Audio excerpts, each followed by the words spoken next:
There is just too much gosh darn information when it comes to the Vancouver Canucks and their trade situations.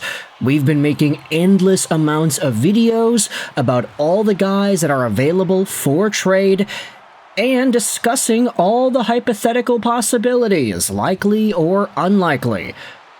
And that's no different today. Because a few days ago, we went out there and spoke about some guys in Detroit that Vancouver is reportedly interested in. We also have been talking about guys that the Canucks are dangling out there that are also quite the high-valued names. And today what I wanted to do was review Rick Dhaliwal's commentary on Halford and Brough from earlier yesterday, Friday morning, that dives into all the latest in Vancouver trade talk, up to yesterday, at least. It's Saturday right now, so all the insiders aren't making their radio hits done on the audio waves. We might have some stuff from Friedman on Saturday headlines on the CBC broadcast, but that is for later in the night.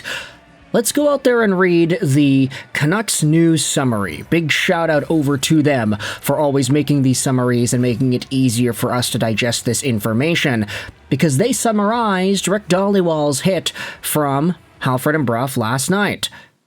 Take a look at this. Dhaliwal goes out there and talks about a number of things. He speaks out about how the Canucks are one of the worst teams in the NHL. All of the teams at the bottom, Vancouver, Nashville, and Calgary, have gone backwards. So, obviously, not ideal. Vancouver is also in that process. Rick Tocchet, maybe he left because he knew how bad the Canucks center position was, despite the fact that he had a great relationship with Vancouver Canucks management.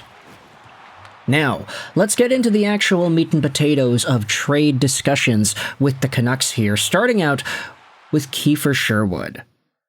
Dhaliwal says he didn't expect a flurry of trades because the memo was about fact-finding.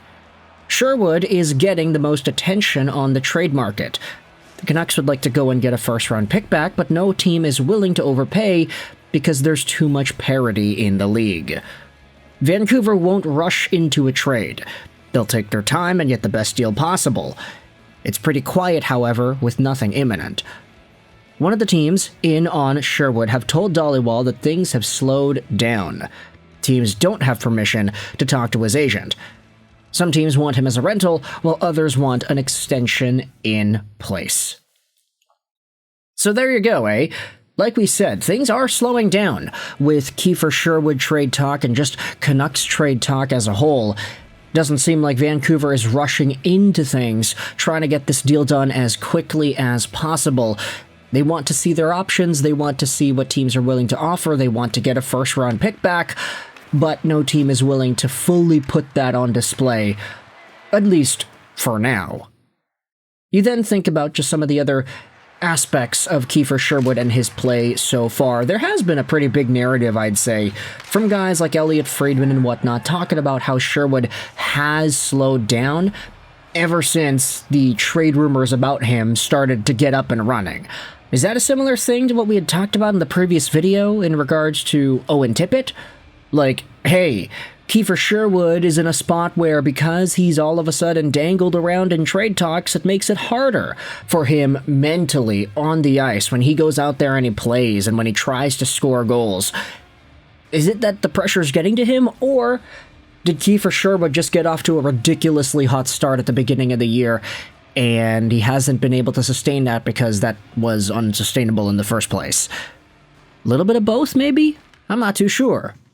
Long story short, though, I'm not really too surprised to see that Kiefer Sherwood and his 60-goal pace that he was at the beginning of the year was not fully able to hold on to itself for the rest of the season. That's fine, right? Although I guess if Vancouver wanted to absolutely maximize the value of a Kiefer Sherwood trade, they probably should have done it while he was on pace for 60 goals. Now, we can't really predict these things. Nostradamus lived a long time ago. But at the end of the day, that does seem to be the case here. Teams are checking in, they don't really want to overpay, and so nothing's really gotten done, and the Vancouver Canucks have a pretty high price. Now, there are some other notes from the Rick Dhaliwal hit that I wanted to dive into. There's a conversation on Quinn Hughes. They talk about the Thatcher Demko and Filipino situations. And then there's this conversation on Canucks trade targets. Take a look at this. The Red Wings have some very attractive centers. Marco Kasper is someone the Canucks have liked back going to his draft year. The Canucks had Kasper ranked higher than 8th, where he was drafted. They're looking for players in the 20 to 25-year-old range. They're in their 6th month of their hunt for a second-line center. Dhaliwal does not see the Flyers moving Owen Tippett. The Flyers called the Canucks, but talks between the two are pretty quiet. They weren't looking at Canucks forwards, but were looking at a defenseman a couple of weeks ago. So, not Derek Forbort, right? Probably Quinn Hughes.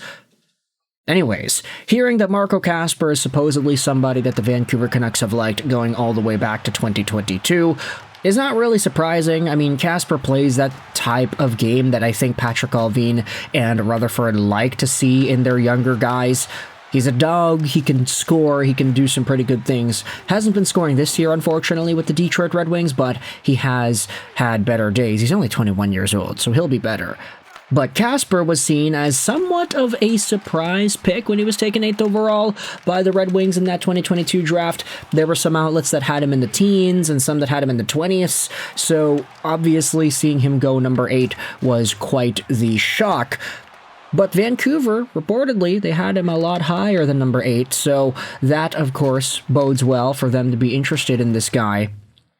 Either way, though, whether or not that changes the front of Quinn Hughes' conversations with Detroit, I'm not going to go out there and definitively conclude anything at this point.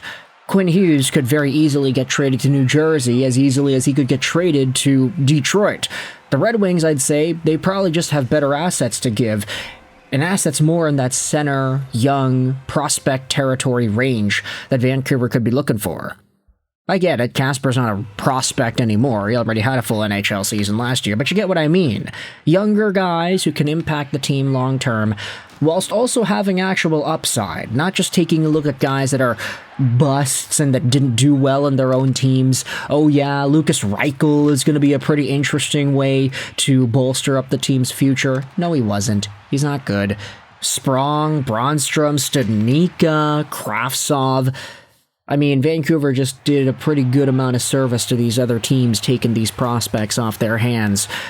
So, yeah, this Marco Kasper thing, if it goes through, that's not going to be in that similar vein. It's going to be, oh yeah, no, this is actually a good young piece that Vancouver is trying to use for their future. That is, of course, unless Marco Kasper continues his cold streak this season and that ends up becoming his status quo. Okay, hopefully that is not going to be the case. Knock on wood. Either way, I'm a believer in Kasper. I think he's going to get better. I think he's going to continue to grow and not stay in this 9-goal pace that he's on for the rest of the year. I want you to let me know your thoughts in the comment section below. How do you feel about the Vancouver Canucks' interest in Marco Kasper, as well as the latest on Kiefer Sherwood trade talks? What are your thoughts about these updates, and where do you think they will lead to? If you're a Red Wings fan or a Canucks fan, let me know in the comments all your opinions. I hope you enjoyed this video. And bye.